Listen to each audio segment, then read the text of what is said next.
দর্শক দর্শক আপনারা দেখতে পাচ্ছেন আমাদের স্ক্রিনে একজন প্রবাসীর বাড়িতে ডাকাতি করতে গিয়েছিল 3 ডাকাত এবং সেই প্রবাসীর মা এবং বাবা ডাকাতদের শব্দে ঘুম ভেঙে যায়।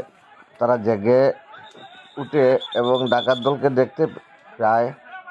সেজন্য ডাকাতরা সেই প্রবাসীর পিতাকে ঘটনাস্থলেই খুন করে এবং সেই প্রবাসীর মাকে অনেকটা আহত করেছে। এমন একটি নির্মম ঘটনার জন্ম হয়েছে। তারপর আশপাশের মানুষের চিৎকারে সাধারণ মানুষ ডাকাত দলকে আটক করে এবং এরপর পরই আপনারা দেখতে পাচ্ছেন বাংলাদেশ সেনাবাহিনী এবং বাংলাদেশ পুলিশ সেই ডাকাতদেরকে উদ্ধার করে নিয়ে যাচ্ছে। ঘটনাটি নাটোর জেলার গুরুদাসপুর উপজেলায় ঘটেছে। খুবই ন্যাক্কারজনক একটি ঘটনা।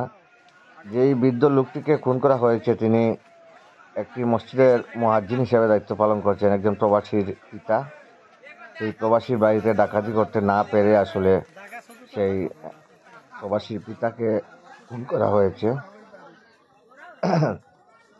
আপনারা আমাদের স্ক্রিনে দেখতে পাচ্ছেন ডাকাত দলের 3 সদস্যকে উপস্থিত জনতার হাত থেকে উদ্ধার করে নিয়ে যাচ্ছে বাংলাদেশ পুলিশ এবং বাংলাদেশ সেনাবাহিনী।